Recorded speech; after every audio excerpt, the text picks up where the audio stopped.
오늘의 주요 뉴스입니다.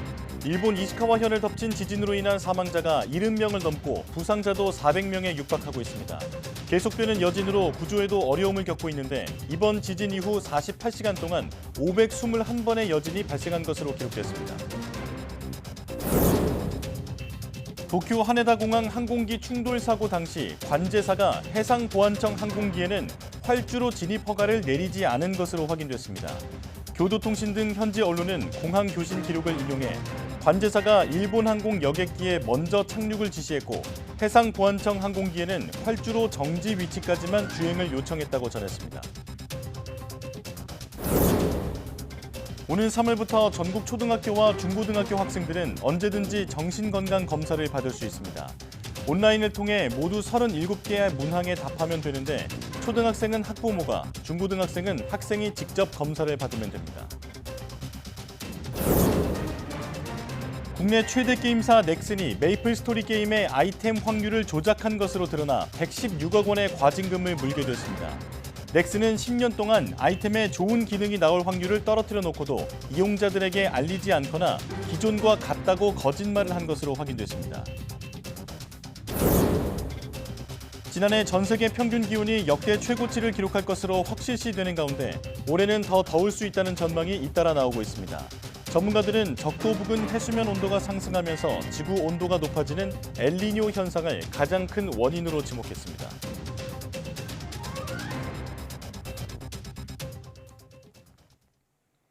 여러분 안녕하십니까? 1월 4일 사이언스 투데이 시작합니다.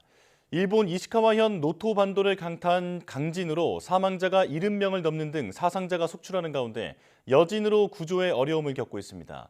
6만 명 가까운 주민들이 긴급 대피했는데 교통과 통신 장애로 상황 파악조차 쉽지 않은 상황입니다. 도쿄에서 김세호 특파원의 보도입니다.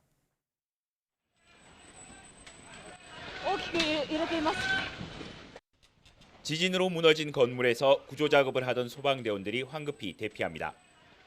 이시카와현 노토반도에 규모 7.6의 강진이 강타한 뒤에도 여진이 수시로 이어지고 있습니다. 건물 잔해에 남겨진 사람들도 상당수 있는 것으로 파악되고 있습니다. 하지만 여진은 이처럼 구조 작업을 끊임없이 위협하고 있습니다. 400명을 넘어선 사상자는 시간이 지날수록 더욱 늘어날 것으로 보입니다.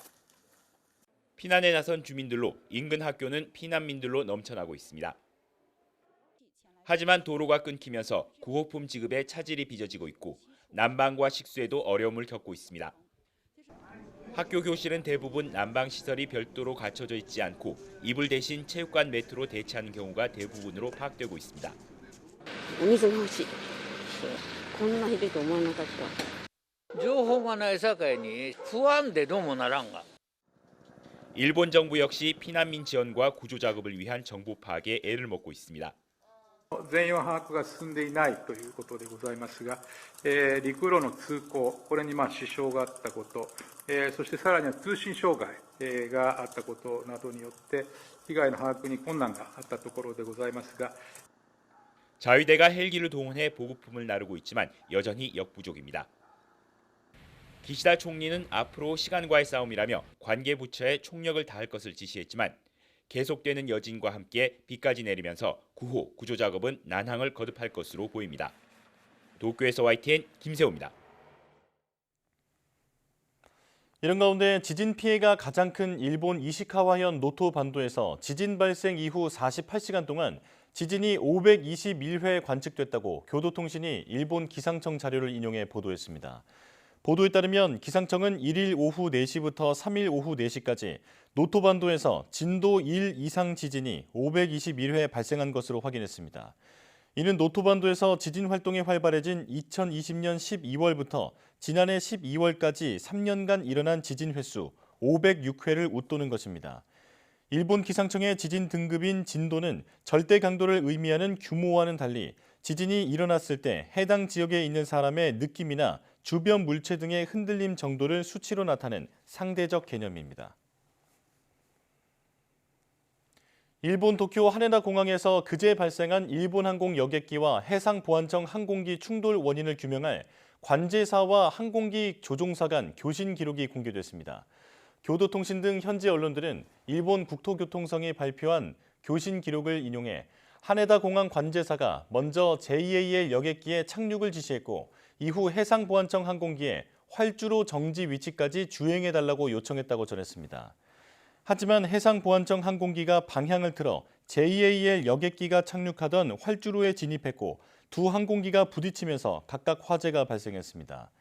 국토교통청은 기록을 보면 해상보안청 항공기에 대해 활주로에 진입하라는 허가가 없었다며 현 시점에서 관제사의 지시는 적절했다고 판단된다는 견해를 보였다고 교도통신은 전했습니다. 선거가 있는 짝수회에 유난히 대형 산불 피해가 커지는 경우가 많습니다. 일종의 징크스인데요. 이 때문에 산림청은 산불 예방 활동으로 새해 업무를 시작했습니다. 김진두 기자입니다.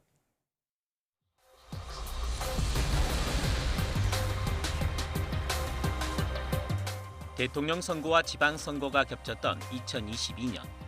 경북 울진에서 발생한 산불이 강원도 삼척까지 확산하며 대형 산불로 커졌습니다. 피해 면적만 16,302헥타르, 서울 면적이 27%가 잿더미로 변해 지난 2000년 동해안 산불에 이어 역대 2위 피해 산불로 기록됐습니다. 선거가 있는 짝수회의 악몽이 되풀이된 겁니다. 이런 징크스는 1996년부터 시작됐습니다. 15대 총선이 있었는데 강원도 고성에서 대형 산불이 발생했습니다. 이어 2000년, 2002년, 2004년, 2018년, 2020년까지 상황이 반복됐습니다. 지자체 산불 감시 인력이 선거 업무에 투입되면서 예방 활동이 느슨해지고 그 시점에 건조한 날씨 조건이 겹치면서 대형 산불이 잇따른 것으로 보입니다. 2024년 올해 22대 국회의원 선거를 앞두고 산림청이 바짝 긴장하는 이유입니다. 이런 상황을 반영해 시무식도 현장에서 산불 예방 활동으로 진행했습니다. 산청과 농가를 직접 찾아가 폐기물을 파쇄해 주는 겁니다. 최근 10년 동안 영농, 부산물 등 소각으로 인한 산불이 전체 산불의 약 3분의 1을 차지하고 있습니다.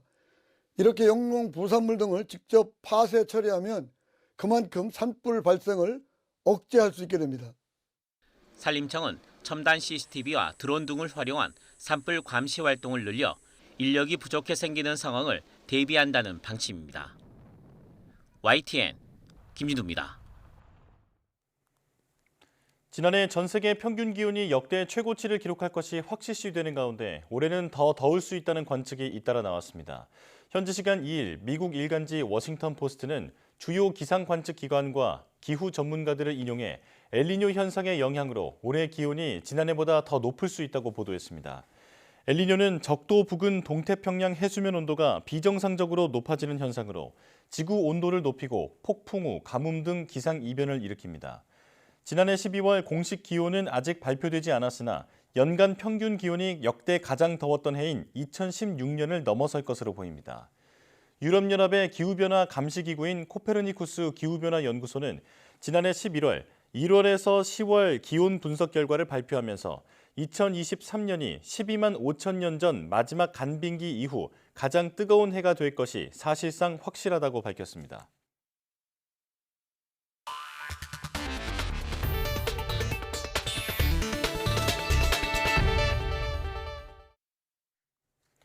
올해 새학기부터 전국 초등학교와 중고등학교 학생들은 언제든지 정신건강 검사를 받을 수 있습니다. 교육부는 오는 3월부터 온라인을 통해 위기학생 선별검사 도구 마음이지 검사를 도입한다고 밝혔습니다. 이 검사는 정서 불안이나 대인관계 문제, 학교 적응 등 다양한 영역에 관한 37개 문항으로 교사가 권고할 경우 초등학생은 학부모가, 중고등학생은 학생이 직접 검사를 받습니다. 결과에 따라 관심군으로 구분된 학생에 대해서는 교사가 전문기관 연계를 요청할 수 있습니다. 교육부는 또 내년부터 학생이 긍정적인 태도로 감정을 관리할 수 있도록 마음 챙김 프로그램을 시범 운영할 방침입니다. 산후조리원은 이제 산모 10명 가운데 8명이 이용할 정도로 출산 후 필수 코스가 됐습니다. 문제는 2, 3주 지내는 가격이 수백만 원에서 많게는 수천만 원까지 부담스러울 정도로 비싸다는 건데요. 자치단체 공공산후조리원이 대안이 되고 있습니다. 홍성욱 기자입니다. 강원도 화천에서 셋째를 출산한 김미래 씨. 산후조리원에서 눈에 넣어도 아프지 않을 태명 라봉이를 돌봅니다. 산모가 낸 비용은 0원. 화천군 공공산후조리원을 이용한 덕분입니다.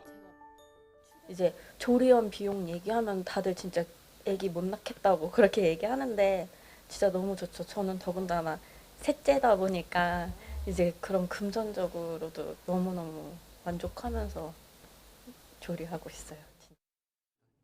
지역에 주민등록을 두고 1년 이상 거주한 산모에게는 180만 원 조리원 비용 전액이, 1년 미만 거주한 산모는 절반이 감면됩니다. 한 번에 5명 산모와 아기가 지낼 수 있는데 안마침대와 의자, 반신욕기기 등 편의시설을 갖췄습니다. 간호사와 간호조무사, 피부관리사, 조리사 등 직원 14명이 근무하면서 1:1 수준의 산모와 신생아 간호 서비스를 제공합니다. 화천군이 산후조리원에 눈을 돌린 건 출산율 때문. 다른 지역보다 낮다고는 하지만 2018년부터 출산율이 점점 줄기 시작해 2021년 1.2명까지 떨어졌는데 공공조리원이 문을 열자 예년 수준을 회복하고 있습니다. 아이들을 잘 키울 수 있는, 아기들이 행복해질 수 있는 그런 정책들을 많이 펴고 있는 것 같습니다. 그거하고 맞물려서 저희 조리원도 평가가 좋아지고 있는 것 같습니다. 개원 2년 만에 벌써 200여 명 산모가 다녀간 화천 공공산후조리원. 출산가 전 경제적 부담을 줄이고 출산율까지 견인하는 효과를 톡톡히 보고 있습니다. YTN 홍석입니다. 올해 교육대학교 수시 모집에서 미충원 인원이 크게 늘었습니다. 학생 수 감소로 임용이 어려워진 데다 교권 추락 논란으로 인기가 떨어졌다는 분석입니다. 신지원 기자가 보도합니다. 올해 대학 입시에서 전국 교대 10곳의 수시 미충원 인원은 지난해 492명에서 올해 738명으로 늘었습니다. 일반 대학 초등교육과까지 합하면 올해 수시 모집 미달률이 30%가 넘습니다. 서울교대는 수시에서 185명을 모집했는데 최종 36명만 등록했고, 경인교대 미충원 인원은 105명으로 지난해보다 3배 이상 늘었습니다. 진주교대는 수시 모집 정원 208명 중 58명만 등록해 미달 인원이 70%대에 달했고, 춘천교대와 전주교대의 미달률도 각각 60%가 넘습니다. 지난해보다 수시 미충원 인원이 2배에서 3배까지 늘었을 만큼 교대 인기가 시들해진 겁니다. 지난해 서희초 교사 사망을 계기로 교권 추락의 현실이 드러나고 학령 인구가 감소하면서 교사 임용 자체가 어려워진 게 원인으로 꼽힙니다. 사회 전반적으로 저출생 문제가 심각해서 교사 정원을 줄여나가고 있는 거랑 교원 임용이 잘 되지 않는 것이 제일 큰 것 같고요. 교사의 복지 이런 게 좋지 않다는 게 실제로 정부는 올해부터 교사 임용 규모를 단계적으로 줄여 2027년까지 초등교원은 27%, 중등교사는 최대 29% 감축한다는 계획입니다. 지원자가 줄면서 수능 최저학력 기준을 맞추지 못해 탈락한 경우도 크게 늘었습니다. 수능 4과목 합계 9등급 이내를 요구한 서울교대 미충원 인원이 가장 많았던 반면 최저 기준이 없는 교대들은 미달 인원이 지난해와 비슷하거나 오히려 줄기도 했습니다. 일반 대학으로 붙었을 때는 일반 대학으로 빠져나갔다는 얘기가 되고, 지원자들도 예전보다는 조금 수능 수준이라든지 이런 부분들이 전반적으로 하락되어져 있다. 교대 기피 현상으로 상위권 학생 지원이 줄면서 일부 대학은 수시 모집에서 수능 최저학력 기준을 없애는 방안까지 검토하고 있습니다. YTN 신지원입니다.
오리온 카스타드에서 식중독균이 검출돼 판매 중지와 동시에 회수 조치가 내려졌습니다.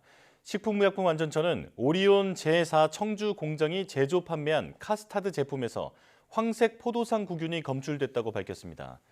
이 제품의 제조 일자는 2023년 12월 22일이고 소비기한은 2024년 6월 21일까지로 23g짜리 과자가 12개 들어있는 276g짜리 제품입니다.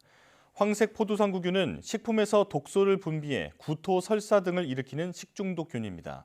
식약처는 판매를 중지하고 소비자는 회수 대상 업소로 반납해달라고 당부했습니다.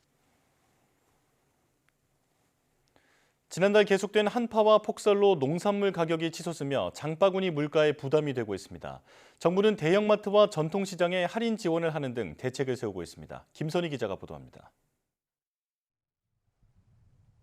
한국인 밥상에 양념으로 마늘과 함께 가장 많이 들어가는 대파. 지난달에는 소매 가격이 1년 전과 비교해 50% 넘게 치솟았습니다. 저 서너 가지밖에 못 사요. 갖고 가서 이틀도 못 먹어. 그래서 살기가 너무 힘들어요. 국내 대파 생산의 90%를 차지하는 전남 신안과 진도에 폭설이 내려 출하량이 급감한 탓입니다. 이번 달에는 가격이 다소 내렸지만 현지 상황에 따라 다시 오를 수 있습니다. 쓰러져 있는 대파가 어느 정도 살아날 걸로 보는데 정확한 예상은 할 수 없어가지고 이 살아나는 정도에 따라 가격이 좀 더 낮아질 수도 있고 현 상태가 좀 지속될 가능성도 상존하고 있습니다. 다른 채소 가격도 들썩이고 있습니다. 오이는 지난해보다 20% 넘게 올랐고 양파 가격도 20% 가까이 상승했습니다. 한 달 전 1,500원 하던 애호박 한 개는 2,000원을 훌쩍 넘겼고 깻잎 100g 가격도 3,000원에 육박합니다. 지난달부터 이어진 한파와 폭설 영향이 크지만 일조량 자체가 적어진 탓도 있습니다. 햇빛 그리고 이제 그 기온이 중요한데 하우스 안에 있더라도 이제 기온이 떨어지고 하면은 작물들이 생육하는데 많은 좀 그 지장이 있기 때문에 역시 좀 생육 지연이 이루어지고 있고요. 농산물 가격이 천정부지로 치솟으며 정부는 오는 10일까지 온 오프라인 매장에서 소비자가의 20%를 할인 지원하기로 했습니다. 대파와 배추, 미나리 등 채소와 사과, 배, 딸기 등 모두 13종입니다. 또 설명절 전에 계약 재배 물량을 최대한 공급하는 등 조만간 구체적인 수급 안정 대책을 마련해 발표할 계획입니다. YTN 김선희입니다. 국내 최대 게임사 넥슨코리아가 메이플 스토리 게임의 확률형 아이템의 확률을 조작했다가 116억 원의 과징금을 물게 됐습니다. 확률을 떨어뜨려 놓고도 이용자들에게 알리지 않거나 변동이 없었다고 거짓말을 했다는 이유입니다. 이승은 기자가 보도합니다. 2003년 출시된 넥슨의 메이플 스토리입니다. 캐릭터 장비의 능력을 높이기 위해서는 큐브 구입이 사실상 필수적입니다. 어떤 능력이 있는지 운에 맡겨야 하는 확률형 아이템으로 하나에 1,000원에서 2,000원대인 큐브를 1년에 2억 8천만 원어치 산 사람도 있을 정도입니다. 2021년 확률형 아이템 정보 공개 문제가 불거져 공정위가 직권조사한 결과 넥슨이 2010년 이후 10년간 확률을 조작해온 것이 드러났습니다. 출시할 때보다 기능 출현 확률을 떨어뜨렸고 이용자들이 선호하는 중복 기능 출현 확률을 0%로 만들어버린 겁니다. 문제는 이런 점을 알리지 않거나 기존과 같다고 거짓 공지한 점입니다. 그러니까 슬롯머신으로 따지면 777 잭팟이 절대로 터지지 않도록 조작해놓고 그 사실을 유저에게 전혀 공지하지 않았습니다. 인형 뽑기로 비유하자면은 분명 좋은 인형이 많이 나온다고 이벤트를 약속하였으면서 잠정적으로 이미 확률을 낮춰놓았기 때문에 저는 결국 그 점에 있어서 완전 이중으로 속은 것이죠. 버블파이터 게임에서도 소비자들을 속인 행위가 적발됐습니다. 공정위는 넥슨에 향후 금지 명령과 함께 과징금 116억 원을 부과했습니다. 전자상거래법 적용 사례 중 가장 많은 액수입니다. 2018년에도 확률형 아이템으로 제재를 받은 적이 있고 장기간이었다는 사유가 고려됐습니다. 이번 조치는 국내 온라인 게임사들의 주된 수입원으로 자리매김하고 있는 확률형 아이템과 관련하여 공정한 거래 기반이 되는 소비자 선택권 보장을 위해 제공되어야 하는 중요 정보의 기준을 제시하였습니다. 확률형 아이템 정보 공개는 개정 게임산업법이 시행되는 오는 3월부터 의무화됩니다. 넥슨은 소급 처분은 게임 산업을 위축시킬 것이라며 이의 신청을 하거나 사법부 판단을 받는 방안을 검토하겠다고 밝혔습니다. 공정위는 소비자에게 불리한 사항을 알리지 않았다면 공개 의무와 상관없이 법 위반이라고 반박했습니다. 또 확률 조정은 할 수 있지만 그 내용은 소비자에게 당연히 알려야 한다고 강조했습니다. YTN 이승은입니다. 인기 판다 푸바오의 쌍둥이 동생들이 첫 야외 나들이를 나왔습니다. 생후 6개월 된 쌍둥이들은 그동안 방 안에서 지내며 SNS로만 모습이 공개됐었는데요. 오늘부터는 실물로 직접 만날 수 있습니다. 이미혜진 기자가 보도합니다.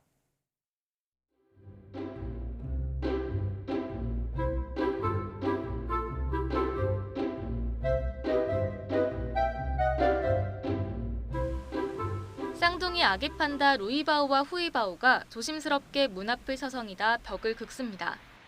처음 만나는 낯선 세상에 바짝 긴장한 모습입니다. 보다 못한 판다 할아버지가 번쩍 들어 야외 사육장 한가운데 데려다 줬더니 용기 내 걸음을 떼봅니다.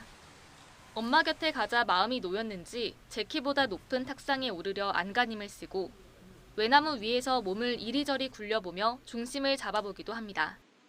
손뭉치를 연상케 하는 이들은 인기 스타 푸바오의 3살 터울 동생들입니다. 루이바오와 후이바오는 지난해 7월 한국에서 자연 번식으로 태어난 국내 첫 쌍둥이 판다 자매입니다. 지난해 10월 70만 명의 참여로 슬기로운 보물과 빛나는 보물이라는 뜻의 멋진 이름도 얻었습니다. 180일 되는 날이고 지금 이제 엄마 젖을 먹고서 걸음걸이를 하고 지금 엄마를 따라서 잘 다닐 수 있는 정도까지 성장을 했어요.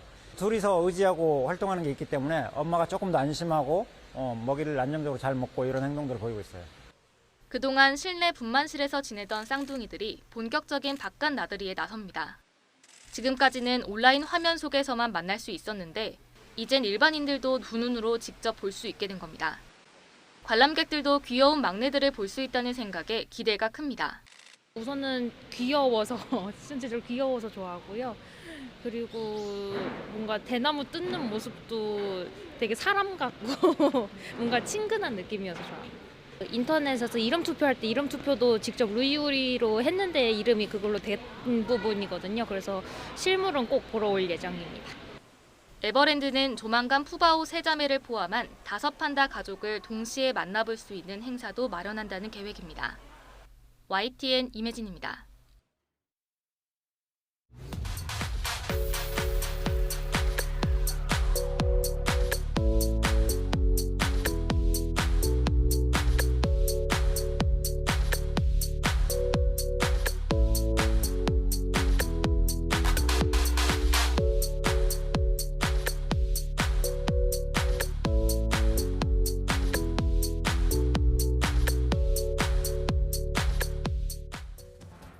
오늘 새벽 세종시에서 2건의 연쇄 추돌 사고가 발생했는데요. 전날 내린 비가 얼어붙어 생긴 도로 살얼음과 짙게 깔린 안개가 원인으로 보입니다. 한낮에는 기온이 영상으로 올라가더라도 아침에는 눈, 비, 서리가 얼어붙어 도로가 미끄러울 수 있는데요. 아침에는 평소보다 서행하시고 한낮에도 터널 입구처럼 그늘진 구역을 지날 때는 특히 주의하셔야겠습니다. 뉴스 마칩니다. 고맙습니다.